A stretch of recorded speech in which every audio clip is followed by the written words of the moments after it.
morning. Today, my team and I will be informing you about nuclear technology's effects on countries with nuclear technology. I'm Mike Anand. I'm Matthew Lynn. I'm Ron Mansour. And I'm Alexander Machado. Look at the image on the left. You can see the images of a shadow that was etched into concrete. This shadow is of a victim in the Hiroshima bombing in 1945. The victim was burned alive and her shadow was permanently etched into the concrete. On the right, you can see total casualty rates in the bold. For Hiroshima alone, it was 135,000 people as a casualty. In Nagasaki, it was 64,000 people as casualties. And combined with Hiroshima and Nagasaki, it was 199,000 people injured. This brings on the question, to what extent has nuclear technology had a negative impact on countries that have used nuclear technology since the year 1944? Our argument is nuclear weapons and energy technology has had a significant series of negative impacts on countries that possess nuclear technology. Some of the perspectives we'll be going over are the economical aspect, political aspect, and environmental aspect. Thank you, Micah. As far as the political aspect is concerned, nuclear technology proves to have negative impacts, especially with nuclear weapons, through its use in nuclear deterrence strategies, in which each country tries to beat each other in how many nuclear weapons they have. Displayed in this graph by the World Economic Forum, which you see Russia and the United States have counts of nuclear weapons over 7,000. And this is a problem in where they cannot directly engage in conflict with each other, so they engage in proxy conflicts, which are indirect conflicts through a third party. And one of the most important of these examples is the Soviet-Afghan War, in which the Soviets funded and aided the early Afghan communist democracy, and the United States funded and trained the Afghan rebels, collectively known as the Mujahideen. And then they overthrew that government, and then formed the Taliban, setting the global standard for modern-day terrorism, which proves how nuclear weapons exposed these powers to new threats such as modern-day terrorism. As far as nuclear energy is concerned, it proves to have its negative impacts when it fails, such in the disaster of Chernobyl in 1986, where an RBMK reactor exploded, causing casualty rates, according to this graph from Our World in Data, which shows the estimated number of deaths from that incident, showing figures as low as 4,000 to as high as 60,000. And what this led to is that the Soviet Union initially tried to conceal it and then reveal it as if nothing happened. And then what happened, that led to social unrest, as displayed by this classified CIA report, testifying that Soviet citizens continued to criticize top officials for initially concealing the Chernobyl accident. And from this social unrest came the political instability and turmoil that eventually led to the downfall of the Soviet Union, as testified by former President Gorbachev himself. Even more than the launch of Perestroika, Chernobyl is perhaps the real cause of the collapse of the Soviet Union 5 years later, showing that nuclear energy technology has the negative impact of bringing down entire nations with it. Here we have a graph from Shoes Inventory showing the global overview of the amount of tons of metal that has been wasted all the way from 2005 and that's projected to be wasted in 2060. If we take a look at our legend here, we can see that we have some major countries listed from the most amount of waste all the way to the least amount of waste.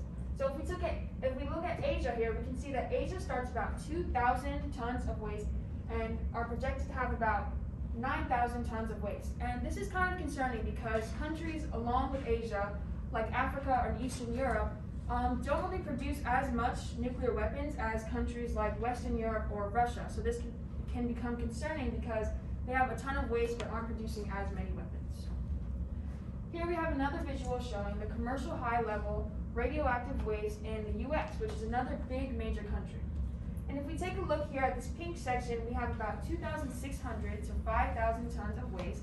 And looking at the US, we can see that there's a lot of major states that are affected by nuclear waste. For example, we have California, Texas, Florida, and New York.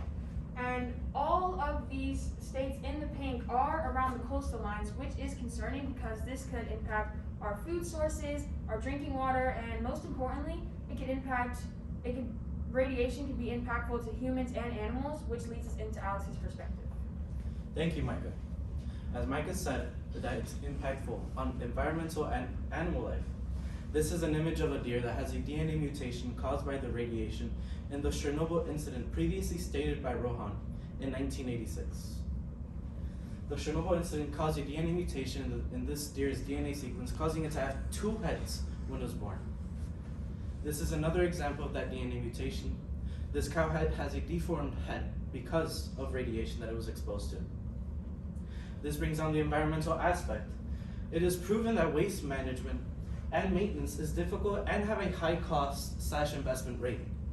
This means that more than 50% of the public does not approve of nuclear technology and its role in nuclear warfare and weapons. As shown by the previous 2 slides, you can clearly tell that radiation harms the environment and people. On the side, in the image on the left, you can see the proposed spending on nuclear weapons since the year 2010 to the year 2020. In 2010, the proposed spending on nuclear weapons was $8 billion. It's constantly been rising, and since the year 2020, it's been capped out at over $11 billion. Moving on to the second image, you can clearly see the Chernobyl plant when it exploded in 1986. As labeled clearly in black with the red dot in the middle, that is the Chernobyl plant explosion. The blue is the radiation that was spread caused of it. The radiation spread as far northwest as the UK or the United Kingdom, as far northeast as Russia, and even as far south as Egypt. Thank you, Alex. On the contrary, nuclear technology does have its benefits, such as the creation of medical technology, the creation of employment, and a possible fossil fuel alternative. Here, in an academic journal from Constance Holden, it talks about how radiation can be used to sterilize this equipment, creating this medical technology. This would possibly benefit the economy because if these medical practices are able to purchase this, then they'll stimulate the economy by the transfer of currency from one place or person to another. Here from Alan Walter, it says that the powered calcium chloride double-sealed in stainless steel capsules is being distributed as part of a $2.3 million DOE contract with Nordigan International Inc., a Canadian company that makes blood irrigators used in procedures such as bone marrow transplants. This shows how companies can use nuclear technology to make this medical technology. Here it says from Nuclear Energy Agency that for proposed nuclear development, this stage is estimated at 7.5 years with peak on-site employment of 3,500 in year 4 of the programming. This shows the duration of the employment that will be created. Here in this chart, transformed from JSOR, it shows the direct employment, the indirect employment, and the induced employment. The direct employment is employment created from the construction of the nuclear power plants and the labor output. The indirect employment is the employment created from the supplying of products to the nuclear power plants. The induced employment is the calculation of direct employment, indirect employment, and error bands. An error band is what is in the worst case scenario can happen. Here highlighted in yellow, it shows the direct employment. Highlighted in blue shows the indirect employment. Highlighted in green shows the induced employment, and the total employment, which is highlighted in red, 93,500. Here from Dongwook and Shane, it says that the presence of nuclear technology suggests that Korea can catch 2 birds, reducing CO2 emission and enjoying price competitiveness with stone. This shows how Korea can both lower carbon dioxide emissions and enjoy the lower price with innovating this nuclear technology. My friend says that it would be best to incorporate nuclear technology, and this can provide a decrease of emissions that have low cost. Thank you. Some of our solutions are nuclear disarmament, peace treaties and alliances, nuclear countermeasures, along with shift towards safe and renewable energy. And if we take a look at the top 3 solutions that we have here, these ones are more focused on weapons, and this one is more focused on energy.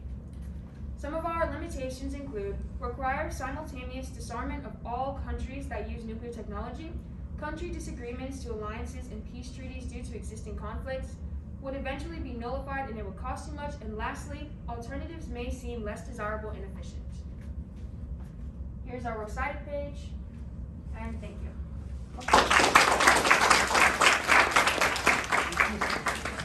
Ooh, take a step back. Perfect, there you go. All right, shh. All right, Rohan, the first question is for you.